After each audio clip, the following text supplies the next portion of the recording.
Welcome back to another episode. You saw in the last one I messed up these radius rods. I came up with a better idea, better plan, and I think this is going to work a lot better than what I was going to do before. So check this out.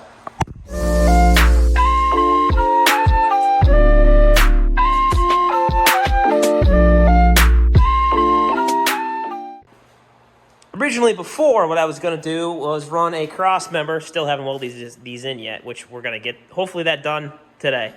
I was originally going to run some sort of cross member, like angle iron that went across here to here. Well then, when I started to really look at it, if this thing hits a bump or bottoms out hard, it's going to smash whatever cross member I weld in there. So instead of these being vertically like this with a cross member, I've decided that I'm actually going to weld them on the rear end, and then this top mount is going to go here. Now, I wish Speedway would have just made this frame straight. It would have made this a lot easier. So we're going to have to box in somewhere for that to weld to. So to prevent me having to weld that cross member and have that smash the bottom of it, I decided I'm going to get this angle iron and actually weld it straight. I kind of pre-cut this and everything like that. So we're going to make this, obviously I got to move that over a little bit, but that's just temporary clamped. That way, when these things weld to here, and they decide to mount, they will mount to that, and then that will be supported there, and that will definitely hold the weight of this, because this thing's not going to weigh much. I think that's a better option than I was going to do before. I should have thought of this a long time ago, but if I do that and get those kind of in there with where this is probably going to be, I'll be able to get my pinion angle right. Because unlike last time, my stupid ass, I left this thing down when I welded those, so when I lifted this up and spun those up, changed the pinion angle way off by like 5 degrees. I guess I could do it 5 degrees down where it was before and then make up for it, but we're not even going to do that. I'm not doing that guesswork. We're going to do it right this time. So this is my vision. It's a little bit wider, which is totally fine. I was going to weld those on there. So it kind of boxes this in. I cut that, rounded that in there. This will get welded here on each side. I'll box that in a little bit. It's not the prettiest thing in the world, but I'm also not the best fabricator in the world, and it'll work for what I'm doing with this, and it'll actually give me some boxing in if I want to run the trunk or how I'm going to run whatever I'm going to run in there. Maybe a mount for the fuel tank, who knows. But I'm going to get that tacked up right now, and that will allow me to mount my shocks. Well, there's no going back now. Those fuckers are welded on there solid. No, they're fine. Everything's squared up. I double-checked everything this time. My brain's in the right spot tonight. My welds aren't the best, but they're definitely not going anywhere. Definitely a booger welder. But nothing a grinder can't fix, and they're going to be in the back of the car that nobody will ever see. Yeah. All right. So those are just temporarily tacked in place. The fronts and the backs. A tack on each just to hold them. Same thing with the fronts, just to hold the weight up. Everything so far is awesome. I got like 2, maybe 2.5-ish degrees there pointing down. And I got roughly 2, maybe 1/4 degrees pointing up. So we're roughly around the same now. Obviously, it's just about where ride height's going to be. I have to adjust the back a smidgen. I just have to put these shocks on and kind of figure out where they're going to go. But other than that, I think I got it this time. I think I got it this time. That's a full night's sleep and a clear mind today with some good music. And I was able to really think this all over. I went to Harbor Freight and I got a couple more clamps and I got some more speed squares and stuff to clamp down, as you can see here. I clamped those down for reference points. And then, obviously, the same thing I did in the last video with string. I have a longer speed square, which I did use here. I went flat on the frame, down to the back of the rear end. Last time I did to the front, but back of the rear end. The distance from the back of the axle to the string is like within a 30-second between both. So we're literally right there. Like, if I nudge the tire a little bit and tack weld it, it's good. So I'm going to re-double check everything I have. The only thing I'm noticing is the clearance here. I'm kind of worried about that. I'm wondering if I ended up going with 2 inches from the frame over. I'm wondering if I should do more because there's definitely more clearance there than there is back here. I mean, it's close. I mean, it looks like it's gonna hit. It's not, but I'm afraid that, I mean, they're only literally little tack welds. I'm afraid that if I do leave those like that and that goes down, or the rear end moves a little bit, it's gonna bend or break one of those bolts. So I'm thinking I might free that up, and I think I'm going to maybe move that an inch, which will bring that up and bring my angle out more. I don't know. So while it was there, I decided I moved that one an inch from that line. I'm gonna move that an inch over. That gives me way more room. Roughly, I don't know, there's probably a 1/4 inch in there, that's probably about a 1/4 inch from that heim joint to there. So I did a little half-ash measurement. If I lift it, pulled it forward and lifted it up, I'd almost have to go the back part to the frame for that to hit. So we gotta have, 4 inches of movement or 3 inches of movement in the back.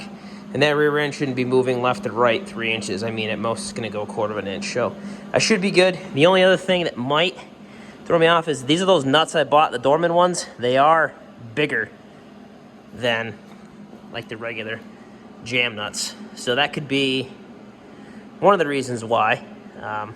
But we'll figure it out. Moved over an inch.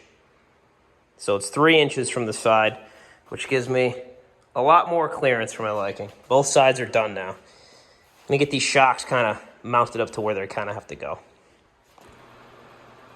Making progress. Have the shocks tacked in place. The next is, since the rear end's kind of where it's gonna be, and this has not moved, and it's kind of square, I gotta do a panhard bar to prevent it from going left and right. I do have some threaded rod there and a couple of heim joints here. So we're gonna get this kind of cut up, and then I have to figure out something for some brackets on the actual rear axle, as well as something to put on the frame to prevent it from going, obviously left and right. So we're gonna leave this set up the way it is. What do you think, Ralph? Hey, he doesn't care. Kind of leave it the way it is. Get something to prevent the left and right, and then unbolt everything and weld everything solid. I actually don't like that mount. I have to kick that out a little bit.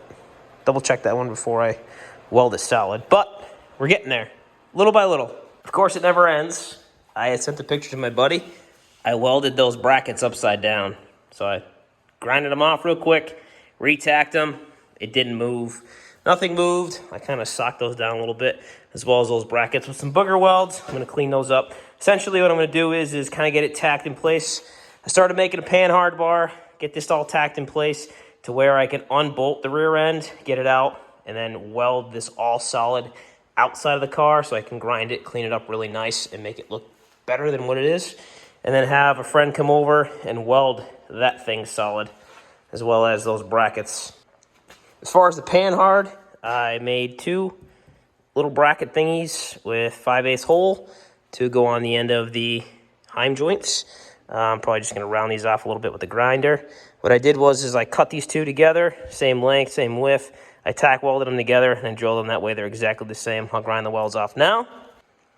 As far as where I'm going to mount them, my understanding for panhards is you want them as horizontal as possible, as 90 as possible. So essentially, somewhere on the tube here, and as well as here, probably put 2 brackets there, come forward, and weld something down to here. I don't know. I have some angle iron here. It's some really thick boy stuff. It's probably 1/4 inch. It's literally all I have left out of my bucket of stuff over there. This is actually the 3/16 left over from this angle iron. If I have to go get some tomorrow, it is what it is. But I was thinking, take this angle iron here, kind of grind it, and obviously finesse it so it gets round like the axle. Weld this thing up this way, and then weld the 2 brackets there, put the panhard bar across, run a bolt through, and And that should be enough to hopefully keep it to where it holds the axle in place. Obviously, I don't want to go like 6 inches up, so we'll probably do like 3 inches up to here somehow. I don't know. We'll figure it out. If I got to do a short guy, then I don't know. We'll figure it out. Cut the panhard bar to roughly where I think it's going to work, a little bit shorter. And then since I don't have a left-hand thread, we left the left-hand one threaded, put a new heim joint in, and then we got a tap for the right-hand thread. So we'll cut it to length. I'm going to tap this for the right hand, clean it out, kind of get it set up, tack it in place, some good tacks, and then take this jack out from the frame and see if the actual suspension works. Panhard bar threaded, as you can tell, got a little tight on the old vise there, but broke a sweat out. Definitely broke a sweat out. So that bitch is made. Let's cut these welds off this bracket here, grind these down a little bit, and then let's make a bracket for the bottom there. Drill a hole, and hopefully, I don't even know if I have any 5/8 bolts, but hopefully I have something that'll work in one of the Speedway boxes or something. I have a makeshift panhard bar on there. I kind of blasted it here pretty good. The only thing I might do is, I'm not too sure, I might shorten this here and actually move this bracket over. But there is plenty of clearance, so I kind of did a little test with this. The closest it gets is like within 3/4 of an inch to the frame rail, and then it starts to pivot back. So I mean, in theory, if the ass end moves that much and it sags, it's going to hit the frame and stop, essentially. But I think, I think everything is tacked in enough for the car to actually hold its own weight. So, with that being said, I'm actually going to pull a jack out from underneath it, and maybe I'll stand on the back, see how it works. Here goes nothing, I suppose. Jack's down.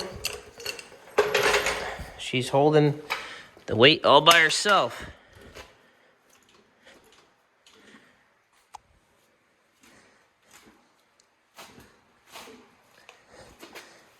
Cool. Let's stand on it.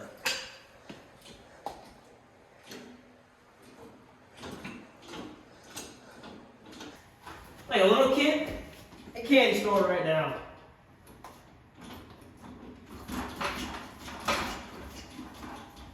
The only thing I'm kind of worried about is that panhard bar hitting.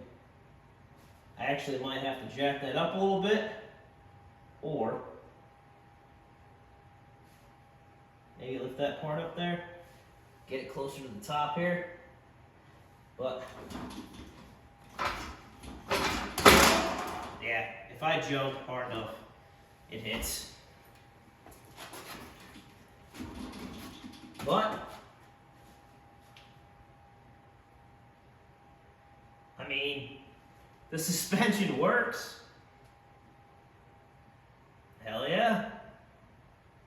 I did something right. Yeah, I don't know about this panhard bar. Either that, or we're going to cut it and we're going to put a little bend in it and then re-weld something in there so it comes, bends over, and goes to there. That might be an option that we're going to do. Otherwise, I mean, suspension kind of works like it's supposed to. My welds haven't cracked up there yet. I mean, everything's only tack welded in here for now. So, hell yeah. Hell yeah. That panhard bar has to get fixed for sure. For sure. Either I gotta come up with this side, like I said, more, or that side's gotta go up more. No. Yeah, we'll see. Hell yeah. Little tweaking. She holds herself up on her own weight now. Technically, let's lower this jack down here, because make sure, yeah, see? Get that out of the way. Technically, this thing, oh, wait. I think there's a little weight under the pinion there. This car is holding itself up By its own weight. By its own weight.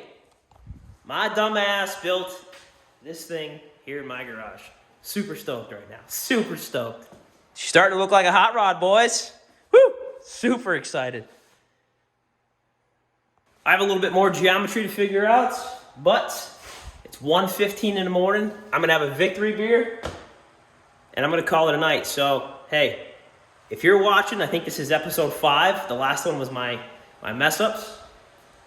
It's all worked out now, so I'm going to figure out some more geometry. I'll get the Panhard bar adjusted and whatnot and figure out how I want it to run, but we got a rolling chassis. So next, we're going to get started on the body here, I think. I think we're going to channel the car. Might leave this little small block in here. I might not. Not too sure exactly how I'm going to do it. At the same time, I was thinking I got some shift linkage for a Saginaw in that priority box up top there. I don't know if you can see it. So I just got to get a competition shifter for it and a clutch kit, which the clutch kit, just a stock 350 clutch kit, would be plenty enough power for this single legger S10 rear. With a stock 350, should be golden. So maybe I'll get that ordered, find myself a competition shifter, and maybe I'll just put the whole small block together with the transmission and get that son of a gun mounted for good, kind of for good, and then we'll channel the body. I don't know, we'll see. Or maybe I'll just leave this the way it is and throw some crappy heads on this block and a fake intake and mock up. Maybe we'll do that, but I don't know, figure it out. Thanks for watching. Like, comment, and subscribe. Share this, please. And if I did something wrong, comment. Please, let me know. Let me know your feedback. See you next time.